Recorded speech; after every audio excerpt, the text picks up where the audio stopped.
ผู้บ่าวสูงวัยทางฝั่งลาวจะบ่ค่อยเปย์สาวทุ่มเททุกสิ่งทุกอย่างเท่าผู้บ่าว สว ทางฝั่งไทยนะคะทุกคนฉะนั้นชาวลาวเลยเลือกมาคบกับ สว ทางฝั่งไทยหลายกว่าบางคนมาอยู่ประเทศไทยนะบ่ฮอดปีนะเศร้าๆนะมาอยู่บ่ฮอดปีปีกว่าอยู่น้องๆที่ดาวรู้จักอยู่แถวบ้านดาวนะทุกคนได้บ้านได้รถได้เรือนบักงามๆสบายดีพ่อแม่พี่น้องปองปายเบิดสุขุทุกคนวันนี้อยู่กับน้องดาวผู้สร้างลูกซ่องคือเก่านะคะทุกคนวันนี้ดาวก็จะมาเฮ็ดคลิปนะแล้วก็มาทำคลิปถ่ายคลิปให้พ่อแม่พี่น้องฟังในมุมมองที่ดาวจะมาเสนอนี่คือฟังไว้นะคะทุกคนฟังไว้นะก่อนที่เข้าเรื่องเนาะทุกคนเฮาก็จะมาเว้าเรื่องหนึงเมื่อวานนี้มีคนมาคอมเมนต์ดาวทุกคนผู้บ่าวคนลาวเนาะที่ว่าไปอยู่ฝรั่งคอมเมนต์แต่ว่าเราก็คอมเมนต์ดาวบางคอมเมนต์ดาวก็ตอบนะที่ว่ามันค่อนข้างจะมีสาระแต่แนวที่เราคอมเมนต์คือเราเป็นคนแบบจังได๋วะเรายักยอกยักกวนยักแบบเชิงแบบอันนั้นนะทุกคนแต่ว่าถ้าว่าคอมเมนต์แบบมีสาระดาวก็จะตอบนะอันนี้คอมเมนต์แบบบ่มีสาระเลยดาวก็เลยว่าบ่ตอบเฮาบ่ตอบเครียดอีกเด้ทุกคนเครียดเนี่ยเจ้าคอมเมนต์เนาะคอมเมนต์มาแบบคอมเมนต์แล้วคอมเมนต์อีกคอมเมนต์แล้วคอมเมนต์อีกเครียดสิไปติดตามสายบุญไปโลดไปโลด ไปเบิ่งอันสองอันไสบุญดีกว่ามีสาระกว่าก็ไปตั่วเนาะเฮาก็บ่ได้เว้าหยังข้อยก็บ่ได้ง้อเจ้าและอีกอย่างเจ้าแบบเชิงมาเว้ากวนๆทีนข้อยก็บ่มักคนกวนทีนนะข้อยก็บ่ได้มักถึงว่าข้อยจะเฮ็ดคลิปแนวแนวนี้หรือว่าแนว18บวกหรือว่าแนวให้ความรู้เรื่องเพศศึกษาแต่เจ้าจะมากวนแบบกวนพีนข้อยหลายเกินไปข้อยก็บ่มักบ่มักผู้ชายนิสัยแมวๆแบบนั้นนะคะไปเลยค่ะไปเลยเนาะ สำหรับคนที่ว่าหักดาวเนาะเอ็นดูดาวกับเบิ่งต่อวันนี้ดาวจะมาเว้าให้ฟังนะคะทุกคน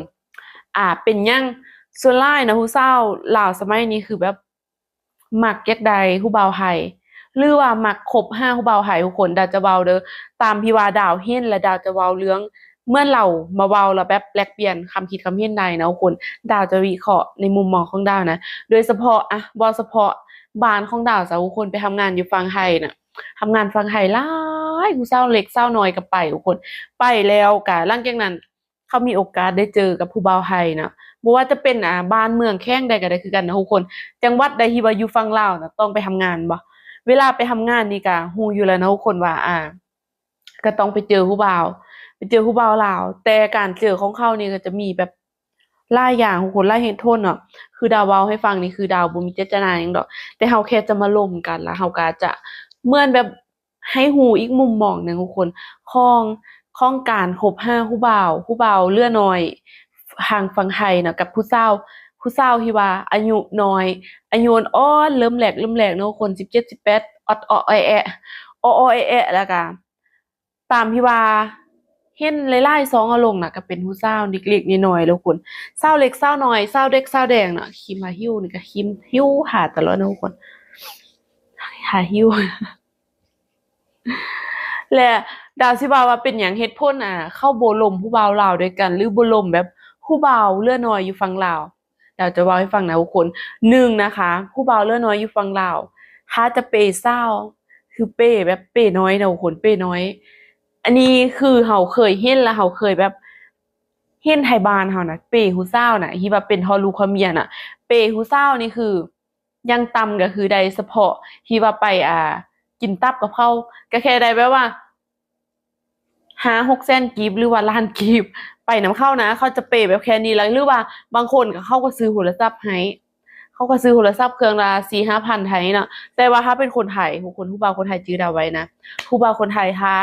ได้กินหรือว่าได้ติดหรือว่าได้ได้คบกับสาวลาวเนาะ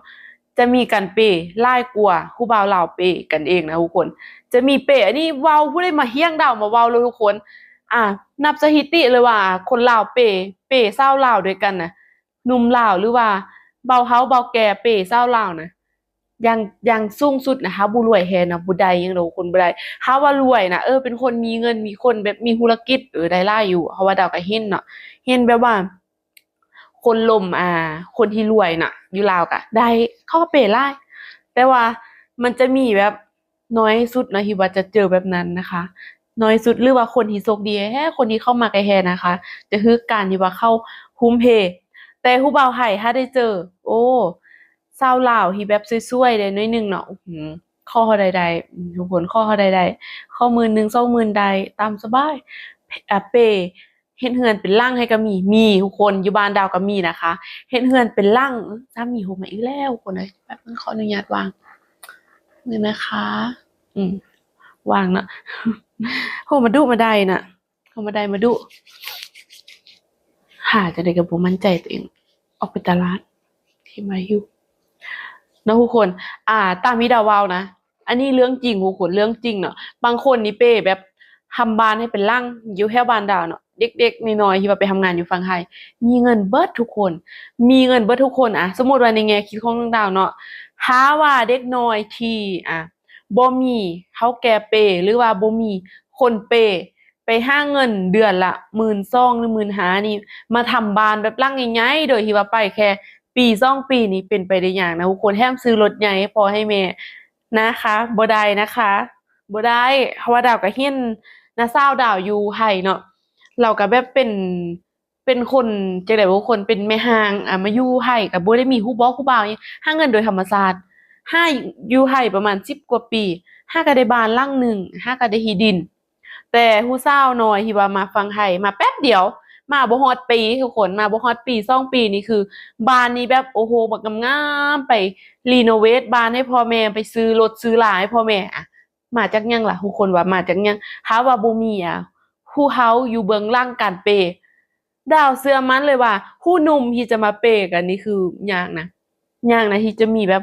อายุหนุ่มๆน้อยๆแล้วมาเปย์ยากทุกคนเพราะว่าคนหนุ่มเขาก็ต้องเอาคนที่ว่างามๆ งามๆแบบงามๆอยู่ไทยก็หลายเติบผู้คนงามเนาะอยู่ไทยก็งามแต่ว่าผู้บ่าวคนไทยจะมักไปเปย์สาวลาวจะมักสาวลาว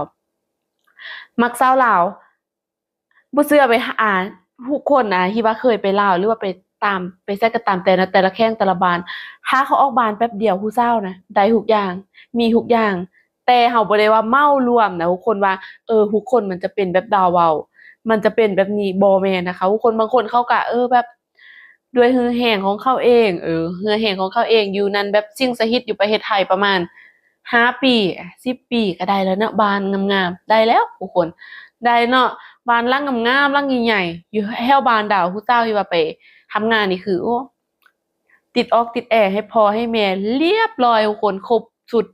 ทำทุกอย่างคือครบสุดนะเงินเดือน12,000 15,000นะแต่ได้ทุกอย่างคนอันนี้เราก็บ่ได้ว่ามาว่าว่ามันบ่ดีนะทุกคนแต่เรายื่นให้เบิ่งว่าเป็นหยังเขาบ่นิยมล่มบ่าวลาวด้วยกันล่มบ่าวลาวด้วยกันมันได้น้อยทุกคนได้น้อยเปน้อยแล้วก็สิมีแบบเปแบบเงินหุ้งเงินหั่งเป็นก้อนเนาะ100,000 200,000นี่หายากคนที่จะเป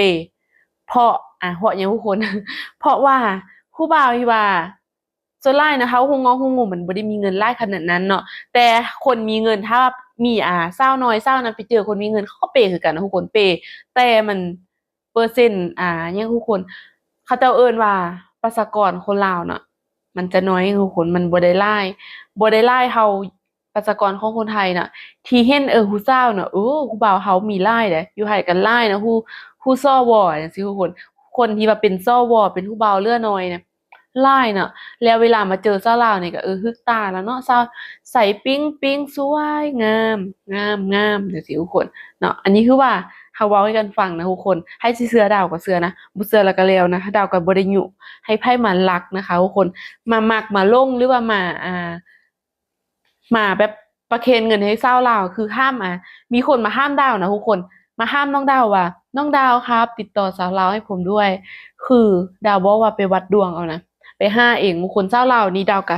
ยังเชื่อมั่นว่ายังมีผู้ดีก็มีหลายทุกคนมีผู้ดีผู้ที่ว่าใช้ชื่อคนที่ว่าบ่ได้วางเงินวางคำสมัยนี้เขาก็วางเงินวางคำเบิดทุกคนนั่นแหละแต่ว่าเขาจะจริงใจเขาจะ